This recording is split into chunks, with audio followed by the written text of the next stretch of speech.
Good evening बच्चों, संसार pro classes 2.0 में आपका स्वागत है। और हमने कल की क्लास में प्रश्नावली 10.4 की इम्पॉर्टेंट प्रमेय जो 3 प्रमेय थी 10.3, 10.4 और 10.5 हमने सॉल्व कर लिया था। ठीक है, और उन्हीं के माध्यम से आज हम आगे क्वेश्चनों को सॉल्व करेंगे। ठीक है, तो देखिए क्वेश्चन नंबर 1 इसमें कहा गया है 5 सेंटीमीटर और 3 सेंटीमीटर त्रिज्या वाले दो वृत्त दो बिंदुओं पर प्रतिच्छेद करते हैं। ठीक है, एक 5 सेंटीमीटर का वृत्त है, एक 3 सेंटीमीटर का वृत्त है। देखिए इसमें आकृति नहीं दी गई है, हमने क्वेश्चन के अकॉर्डिंग आकृति बनाई है। ठीक है, तो देखिए दोबारा समझिए, 5 सेंटीमीटर और 3 सेंटीमीटर त्रिज्या वाले दो वृत्त हैं। तो देखिए ये हमने क्या बनाया है, 5 सेंटीमीटर का एक त्रिज्या वाला वृत्त। ठीक है, ये 5 सेंटीमीटर त्रिज्या वाला एक वृत्त है और दूसरा वृत्त हमने बनाया है 3 सेंटीमीटर त्रिज्या का। क्या? 3 सेंटीमीटर त्रिज्या कि ये वाला, इस वाले वृत्त का केंद्र O डैश है। ठीक है, और ये बड़े वाले वृत्त का केंद्र O है। तो देखिए ये हमने बनाया 3 सेंटीमीटर त्रिज्या का वृत्त और दूसरा हमने बनाया, अच्छा ये वाला बनाया 5 सेंटीमीटर त्रिज्या का वृत्त और दूसरा छोटा वृत्त बनाया है 3 सेंटीमीटर का। ठीक है, फिर कहा गया है तथा उनके केंद्रों के बीच की दूरी, देखिए यहाँ से यहाँ तक की बीच की जो दूरी है वो दी गई है 4 सेंटीमीटर। ठीक है, और कहा गया है उभयनिष्ठ जीवा की लंबाई। अब देखिए जीवा क्या होती है, और हमने आपको बताया जीवा वह होती है जो किसी वृत्त के दो बिंदुओं से होते हुए जाती है। ठीक है, तो इसे हम क्या नाम दे देते हैं, इस जीवा का नाम दे देंगे ए बी। ठीक है, तो अब देखिए सबसे पहले हमें क्या लिखना होगा, हमें लिखना होगा दिया है। ठीक है, क्या लिखेंगे, दिया है, और जो जो दिया है वो हम यहाँ पर लिख देंगे। ठीक है, तो देखिए ओ डैश के बीच की दूरी ओ डैश दिया गया है 4 सेंटीमीटर। ठीक है, ओ ए 5 सेंटीमीटर और उसके बाद ओ डैश ए दिया गया है 3 सेंटीमीटर। ठीक है, और क्या दिया गया है, ए बी जीवा है। ठीक है, यहाँ पर लिख देंगे जहाँ ए बी उभयनिष्ठ जीवा है। ठीक है, उभयनिष्ठ मतलब कॉमन, दोनों वृत्तों में कॉमन उभयनिष्ठ जीवा है, जीवा है। ठीक है बच्चों, अब देखिए हमें क्या लिखना है, सिद्ध करना है। सिद्ध क्या करना है, हमें ज्ञात करना है। ठीक है, यहाँ पर क्या लिखेंगे, ज्ञात करना है। ठीक है, लिखेंगे ज्ञात करना है। अब क्या ज्ञात करना है, उभयनिष्ठ जीवा की लंबाई मतलब ए बी की लंबाई ज्ञात करना है। तो यहाँ पर लिखेंगे ए बी की लंबाई। ठीक है, ये हमें क्या करना है, ज्ञात करना है। अब यहाँ पर देखिए हमने कुछ रचना की है, उस रचना के बारे में लिखेंगे। रचना क्या की है, बस थोड़ी सी रचना की है, यहाँ पर केवल एक ही रचना, ओ को ए से मिलाया गया है। ठीक है, तो लिखेंगे इसे ओ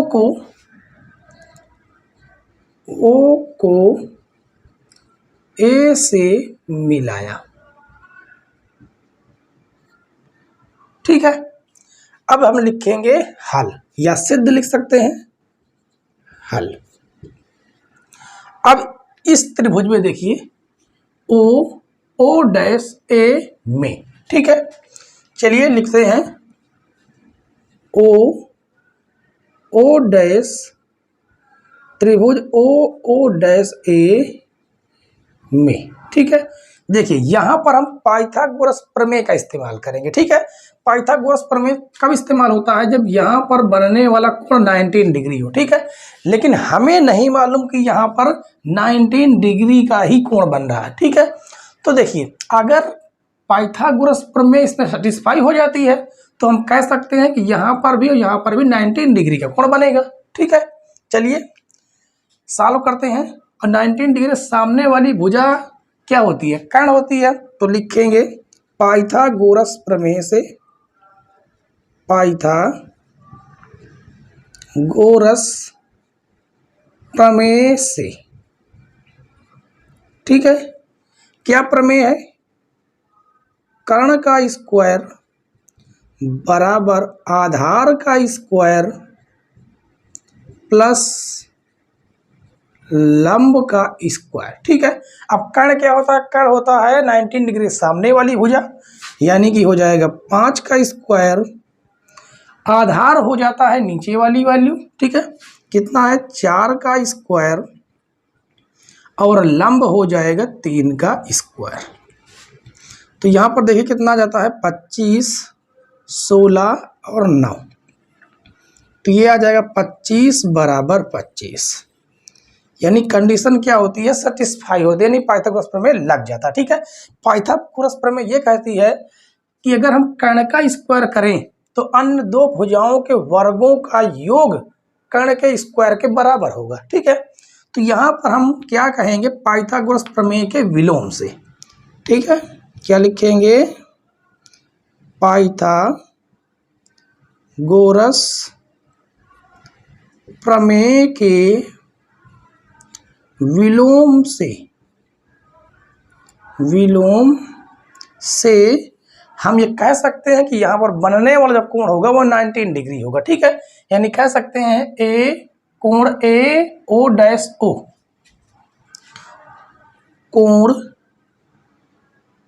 कोण ए ओ डैश ओ बराबर हो जाएगा 19 डिग्री, ठीक है। तो फिर उसके बाद देखिए, अब इसका मतलब कहने का मतलब है कि ओ डैश जो है वो ए बी पर क्या है? लंब है। यहाँ पर 19 डिग्री कोण बनने का मतलब ये है कि ये वाली भुजा इस भुजा पर लंब होगी, तभी तो 19 डिग्री कोण बन रहा है, ठीक है। तो लिखेंगे अतः ओ डैश लंब है किस पर? ए बी पर, ठीक है। तो देखिए अब आगे देखिए, और आपको पता है कि जब कभी भी कोई भी लंब दूसरे भुजा पर पड़ती है तो उस भुजा को समद्विभाजित कर देती है, ठीक है। कहने का मतलब है कि ए ओ डैश बराबर हो जाएगा ओ डैश बी के, ठीक है। यहाँ पर लिखेंगे अब ए ओ डैश बराबर होगा ओ डैश बी के, ठीक है। और आपको पता है कि ओ डैश कितना है? 3 सेंटीमीटर। और दोनों आपस में बराबर है तो इसका मतलब दोनों के दोनों क्या हो जाएंगे? 3 सेंटीमीटर, ठीक है। तो आगे देखिए, अब हम क्या लिखेंगे ए बी बराबर, अतः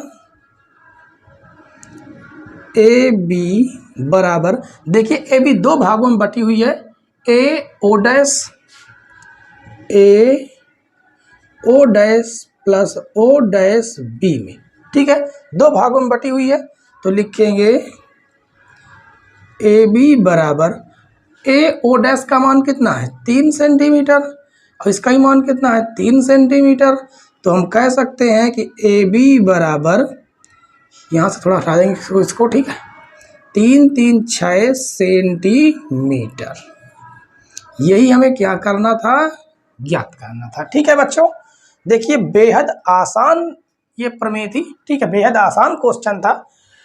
तो आपको आशा करते हैं क्वेश्चन नंबर 1 समझ में आ गया होगा, ठीक है। चलिए हम सॉल्व करते हैं क्वेश्चन नंबर 2। आइए बच्चों क्वेश्चन नंबर 2 सॉल्व करते हैं।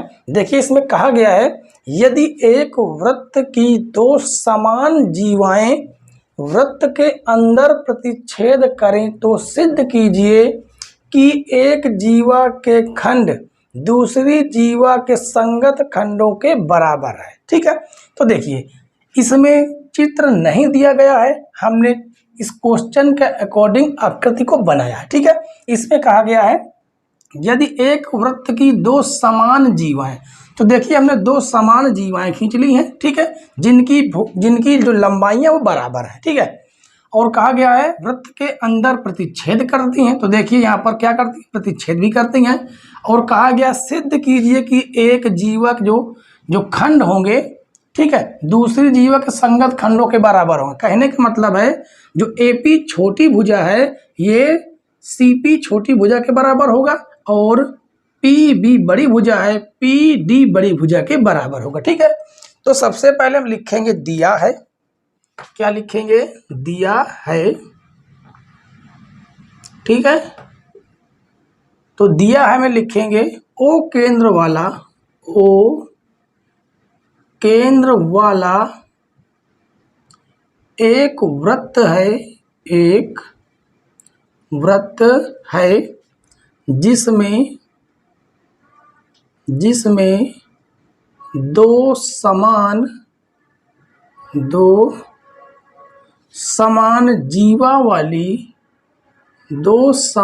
जीवा ए बी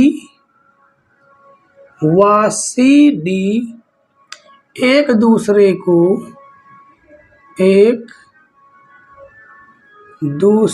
को यहाँ पर दूसरा, ठीक है, क्या लिखा गया है, एक दूसरे को बिंदु P पर,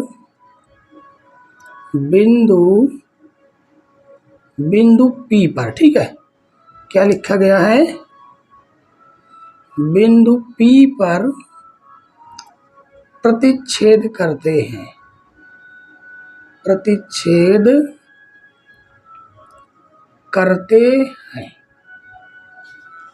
ठीक है बच्चों। अब देखिए हमें यहाँ पर लिखना होगा, सिद्ध करना है,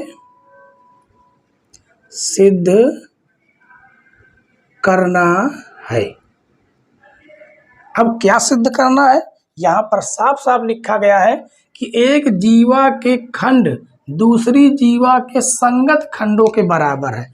कहने का मतलब है एपी बराबर सीपी। ठीक है, सिद्ध करना है एपी बराबर सीपी तथा पीबी बराबर पीडी। ठीक है, ये हमें क्या करना, सिद्ध करना। देखिए अब हमने यहाँ पर क्या किया, रचना किया है कुछ। ठीक है, तो रचना लिखेंगे, तो रचना हमें क्या करना होगा, हमें P को O से मिलाना होगा। ठीक है, तो इसी बात को हम लिखेंगे रचना में, P को O से मिलाया तथा और क्या रचना करनी होगी, हमें O से AB पर लंब डालना होगा। क्या डालना होगा, लंब। तो ये हम क्या डाल देते हैं, यहाँ से एक लंब डाल देते हैं। लंब डालने का मतलब है यहाँ पर क्या बनेगा, 19 डिग्री, यहाँ पर भी 19 डिग्री। ठीक है, और यहाँ पर भी हम लंब डाल देंगे एक, यहाँ पर भी 19 डिग्री, यहाँ पर भी 19 डिग्री बनेगा। इसका हम नाम दे देते हैं M और इसका नाम दे देते हैं N। ठीक है, तो लिखेंगे तथा AB या OM लंब है किस पर, AB पर। ठीक है, लिखेंगे OM लंब AB तथा ON लंब CD। ठीक है, खींचा, क्या किया, खींचा। ठीक है, अब देखिए अब हमें क्या करना होगा, अब हम सॉल्व करेंगे। ठीक है, लिखेंगे हल। तो देखिए सबसे पहले हमें करना क्या है, हमें करना ये है कि हम इन दोनों त्रिभुजों को क्या करेंगे, सर्वांग सम सिद्ध करेंगे। ठीक है, तो लिखेंगे देखिए सर्वांग जब भी हम किसी त्रिभुज को सिद्ध करते हैं उसका नाम पहले लिखते हैं, ठीक है। तो क्या नाम है? ओ पी एम, ठीक है। त्रिभुज ओ पी एम व त्रिभुज O P N, O P N में, ठीक है। चलिए, और हमने इस तरह आपको सर्वांग सिद्ध करना ढेरों त्रिभुज बता चुके हैं, ठीक है। अब तो आपको आसान लगने लगा होगा अगर आपने हमारी वीडियो रेगुलर देख रहे होंगे, ठीक है। तो देखिए सबसे पहले हमें ये दोनों कोण बराबर मिल रहे हैं, क्योंकि हमें किसी त्रिभुज को सर्वांगसम प्रूफ करने के लिए हमें 3 अवयव की जरूरत पड़ती है, ठीक है। तो लिखेंगे कोण m बराबर कोण n है, ठीक है। कोण m बराबर कोण n, ठीक है। ये क्यों बराबर है? प्रत्येक 19 डिग्री है, ठीक है। प्रत्येक कोण 19 डिग्री है। उसके बाद देखिए OP ये उभयनिष्ठ भुजा है, ठीक है। OP बराबर OP लिखेंगे उभयनिष्ठ भुजा, ठीक है। और उसके बाद देखिए ये वाली जो भुजा है इस भुजा के बराबर होगी। क्यों भुजा के बराबर होगी? क्योंकि समान जीवा पर केंद्र से डाले गए लंब समान होते हैं, ठीक है। चलिए इसी को हम लिख देंगे, क्या लिखेंगे? OM बराबर ON, ठीक है। तो यहां पर हम लिखेंगे समान जीवा पर केंद्र से डाले गए लंब, क्या किए गए? केंद्र से डाले गए लंब समान होते हैं, ठीक है। समान होते हैं, या तो हम लिख सकते हैं समान जीवा से केंद्र की दूरी समान होती है, ठीक है। ये भी हम लिख सकते हैं। अब देखिए यहाँ पर हमने एक कोण का इस्तेमाल किया है और ये 2 भुजाओं का इस्तेमाल तो किया है, लेकिन यहाँ पर 19 डिग्री कोण बन रहा। और जब 19 डिग्री के सामने की भुजा इस्तेमाल की जाती है, ठीक है, और एक उभयनिष्ठ या मतलब कि 19 डिग्री सामने की भुजा क्या होती है? कर्ण होती है। और क्या ये लंब है? तो यहाँ पर किस फार्मूले मतलब किस नियम का इस्तेमाल किया गया, किस सर्वांग समता का इस्तेमाल किया जाएगा? क्योंकि यहाँ पर बनने जो त्रिभुज हैं वो समकोण हैं, तो यहाँ पर किस नियम का इस्तेमाल किया जाएगा? RHS सर्वांग समता नियम से। RHS सर्वांग समता, RHS सर्वांग समता नियम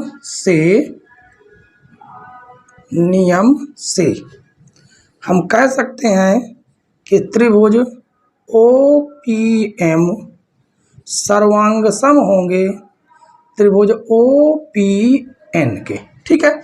और जैसे ये सर्वांगसम हो गए हम ये कह सकते हैं कि ये वाली कौन सी? ये वाली भुजा और ये भुजा आपस में बराबर होगी। कौन सी भुजा? MP और PM आपस में क्या बराबर होगी? बराबर, ठीक है। NP और MP, जिसे हम लिखेंगे NP बराबर MP, ठीक है। क्यों बराबर हुई? CP CT से, ठीक है। सर्वांगसम त्रिभुजों के संगत अवयव बराबर होते हैं, ठीक है। तो अब देखिए, अब आपको पता है कि जब हमने आपको बताया जब केंद्र से जीवा पर डाला जाता है लंब, तो वो लंब जो है जीवा को समद्विभाजित करता है, ठीक है। कहने का मतलब है जो AB है और जो CD है वो आपस में बराबर तो हैं, आपस में क्या है? बराबर तो हैं। चलिए इसे पहले लिख देते हैं, ठीक है। लिखेंगे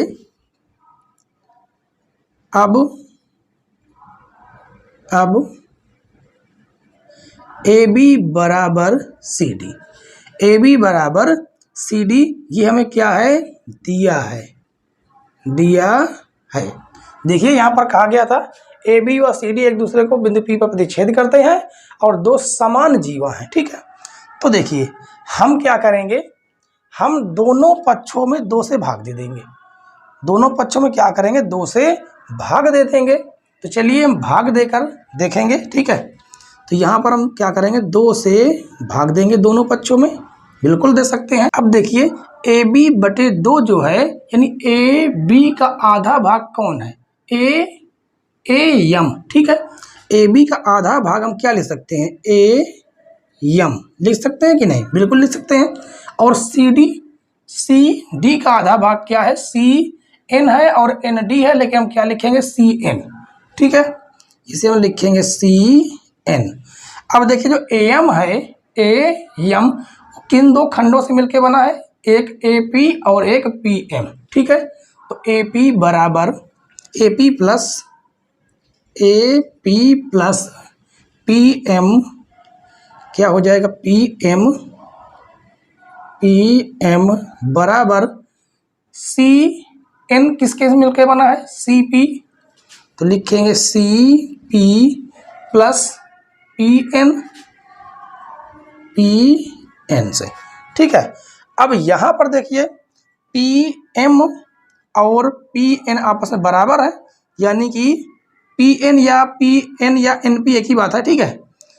तो पी एन पी की जगह पर क्या हम पी एम लिख सकते हैं, इस जगह पर बिल्कुल लिख सकते हैं। तो लिखेंगे A P plus P M बराबर सी पी प्लस क्या लिख देंगे, पी एम। यहाँ पर स्पष्टीकरण दे देंगे समीकरण 1 से, ठीक है।